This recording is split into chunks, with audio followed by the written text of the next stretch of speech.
¿Qué tal? Buenas noches. Yo no sé, Rocío, con quién quería pasar, porque iba a pasar con Pablo, pero bueno, ya pasó con nosotros, que siempre, bueno. Pues muchas gracias, Rocío. Vamos a agarrar aquí la bandera de salida y vamos a presentarles, doña Silvia Jerez, un servidor, los dos temas que hoy seleccionamos y que ya Silvia Jerez posteó hace poquito en Twitter, y también la producción del programa.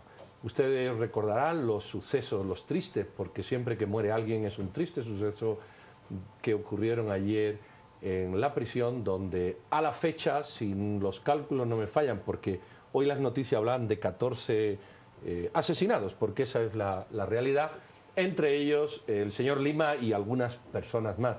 Nos vamos a centrar un poco en el tema del señor Lima, su personalidad, lo que hacía o lo que dejaba de hacer, pero también en una persona que salió a relucir a raíz de estos sucesos. Me refiero a la persona que denominan o que apodan el taquero, pero cuyo nombre es Marvin Montiel, y que de alguna manera ha sido sindicado desde el gobierno de dirigir, coordinar, provocar, promover o ejecutar lo que ayer ocurrió. No sabemos muy bien qué denominación darle para no caer en acusaciones incorrectas, pero alguna de estas cuestiones se ha empleado. Dos invitados: don Alfredo Vázquez, que es abogado precisamente del señor Marvin Montiel, el taquero, y el capitán Rodolfo Muñoz Piloña, que como ustedes saben es analista de seguridad y amigo antiguo de la casa. Señores, buenas noches. Doña Silvia, entrémosle al tema, que hay mucho. Muchas gracias.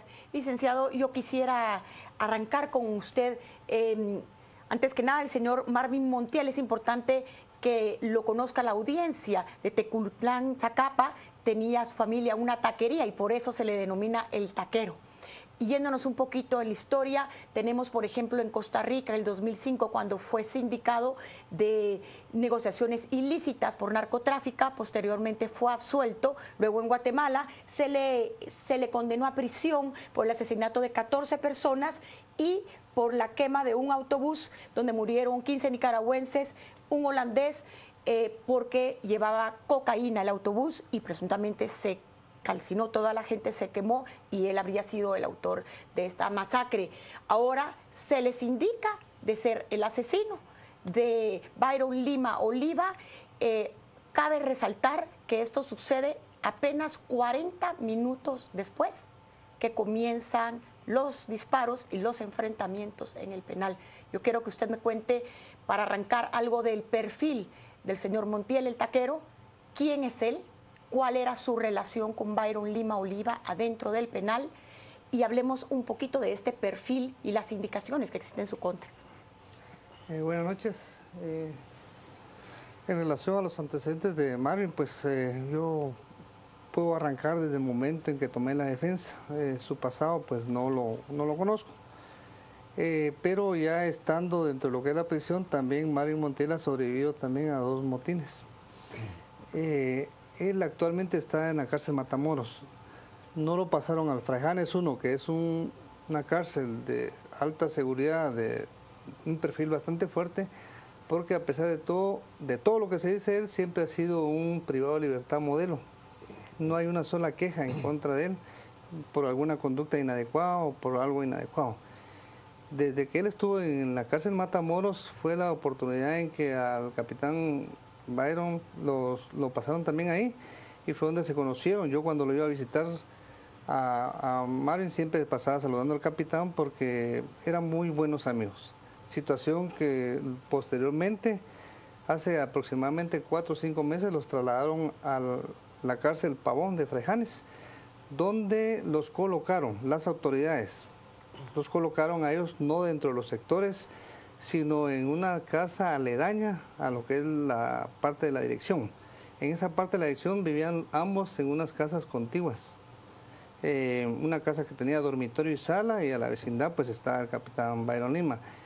Cada vez que yo llegaba pues tenía el honor de saludar al capitán y posteriormente pues hablar con mi cliente relacionado a los temas legales que tenían. Entonces a mí me sorprende la situación que se ha hablado de que él fue el que le dio muerte al capitán, lo cual es absurdo esa situación, considero, y es prematura las declaraciones que se han dado en relación a ese tema, porque si así fuera, en este momento mi cliente ya estaría en primera declaración ante un juez competente, pero ahí lo que lo tienen es aislado en la cárcel Matamoros, al extremo de que yo el día de hoy quise platicar con él y las autoridades del sistema penitenciario me lo impidieron.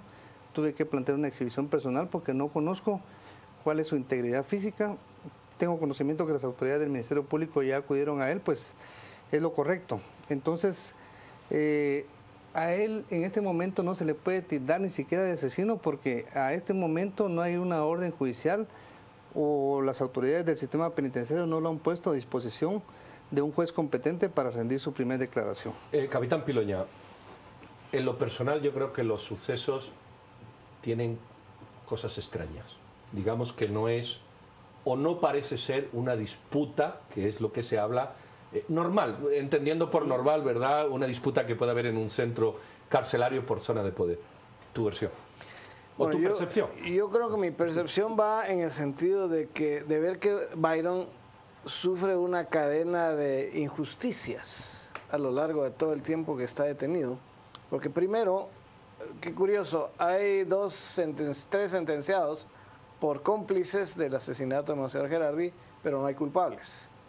Y entonces, él nunca se le comprobó fehacientemente que haya sido quien hizo el asesinato. Digamos que él fue por facilitar, pero no se sabe a quién facilitó. ¿Quién era el autor intelectual? ¿A eso se refiere usted? Yo creo que Byron fue inocente de ese delito. O sea, él estuvo en la cárcel por 17, 18 años, injustamente. Entonces, ahí comienza el problema y yo creo que es el primer experimento que dieron para ver cómo reaccionábamos los militares ante la detención de un militar. Y encima de eso, hace como 3 años se iba a salir de la cárcel y le inventaron otra excusa y no lo sacaron. Y hoy que iba a salir nuevamente de la cárcel porque ya todo había agotado todo, misteriosamente es asesinado. Yo quisiera preguntarle a usted, que es analista, ¿qué llevaría en tan pocos minutos? Porque fueron 40 minutos exactamente cuando salió la versión del taquero como el autor de esta masacre. ¿Qué es lo que conlleva a sindicar al taquero en este crimen, por un lado? Por el otro lado, ¿qué podría haber sido la finalidad de eliminar a Byron Lima Oliva? De esta manera, hay ametralladoras que no han aparecido, granadas de fragmentación. Aquí hay un operativo donde definitivamente las fuerzas del organismo penitenciario fueron colaboradores. ¿Por qué no sabemos nada? ¿Por qué existe tanto silencio? Sí, especialmente que no más allá de 48 horas antes había habido una requisa. Y si hubo una requisa, supuestamente recogieron todo lo que había. No, y lo más grave de todo eso es que el sistema penitenciario a este momento no hace absolutamente nada, que el único que han trasladado de esa cárcel en este caso ha sido mi cliente Mario Montiel Marín, pero los jefes de sectores que se han apoderado de todo el penal, ahí sí es un total caos. Yo le quiero preguntar, ¿por qué su cliente? ¿Por qué el taquero? Porque necesitan ellos un culpable para terminar con la figura de... ¿Qué características podría tener este individuo? Sabemos de las condenas que son bastante fuertes. ¿Cuál es la característica que podría ponerlo al nivel de una persona tan influyente y tan importante que controló el sistema penitenciario durante décadas? No, en el caso de Marvin, está diciendo durante décadas. En el caso de Byron Lima, ¿por qué se le pone a la par de una figura tan relevante en el tema carcelario como Byron Lima Oliva? Yo creo que requieren algunos sectores a un culpable y no a los verdaderos autores de este crimen. ¿Pero por qué él? ¿Por qué el taquero? Recordemos que es una figura que estaba a la par de él, ¿verdad? Era una figura que estaba a la par de él. Las cuestiones internas obviamente yo no las conozco, qué fue lo que aconteció allá adentro. Serán las autoridades y el Ministerio Público quienes esclarezcan esos hechos. Pero obviamente el taquero dentro de lo que es el penal, a la fecha tenía yo conocimiento que estaba dando una labor de trabajo a los internos. Estaba teniendo algunas autorizaciones o estaba solicitando unas autorizaciones al sistema penitenciario para poder crear fuentes de trabajo, pero eso obviamente crea algunos resentimientos, algunas situaciones dentro de la gente que no se rehabilita dentro de esas cárceles. Entonces, para tener a alguien, a un culpable, obviamente tienen a Mario Montiel Marín porque de alguna manera es conocido por el caso del bus de los nicaragüenses. A alguien que tenga esa personalidad dentro de los demás internos, obviamente él es una persona mediática que era el el personaje apropiado para poder acabar con las investigaciones en relación a la muerte del capitán. Socios en algunos negocios que mantenían en las cárceles, como la abarrotería, las tiendas que tenía ahí Byron Lima Oliva, y que luego hubo una disputa de territorio por la venta de drogas. Desconozco ese tema, pero obviamente jamás fueron amigos porque estuvieron ahí, pero de participar de negocios que yo me he enterado, jamás. Capitán, hay cosas sobre la mesa que están difusas a estas alturas y son impropias de un caso como este. 9 fallecidos cuya identidad es desconocida. Nadie habla nada de ellos. Nadie habla nada de ellos, no se sabe quiénes son.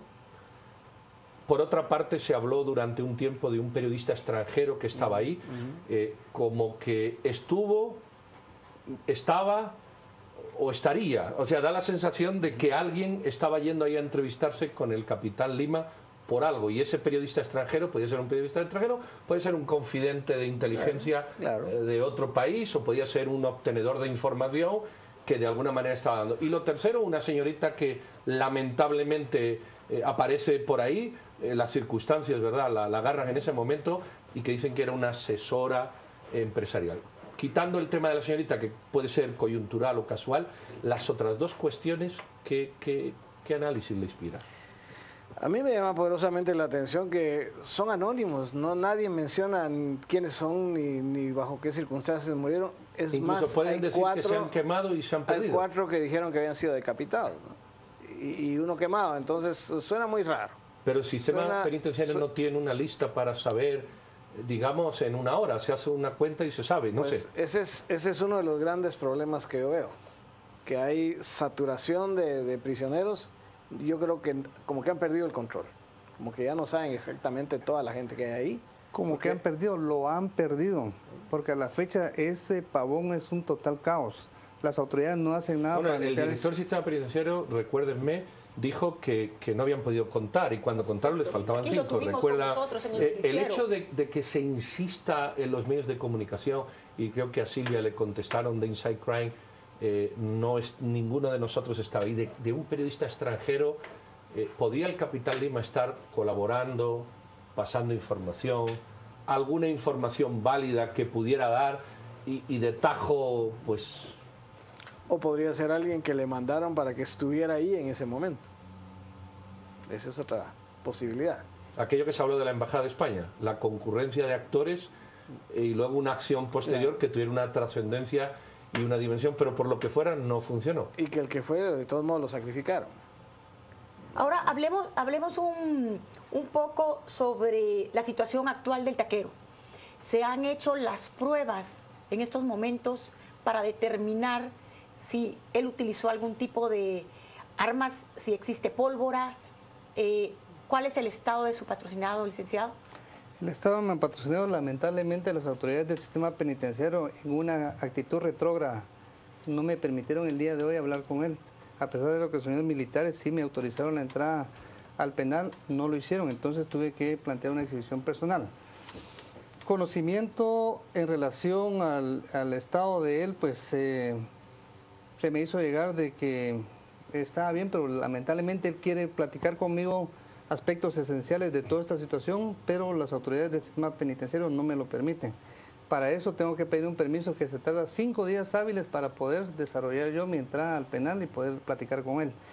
Quisiera yo hablar con él para ver de esa manera colaborar con las autoridades del Ministerio Público en el esclarecimiento de estos hechos, en las imputaciones que se le hacen y todo lo demás, pero lamentablemente en este momento no puedo. Vamos a ir a un corte, luego vamos a retornar con estos invitados y leer algunas de sus inquietudes. No se vayan.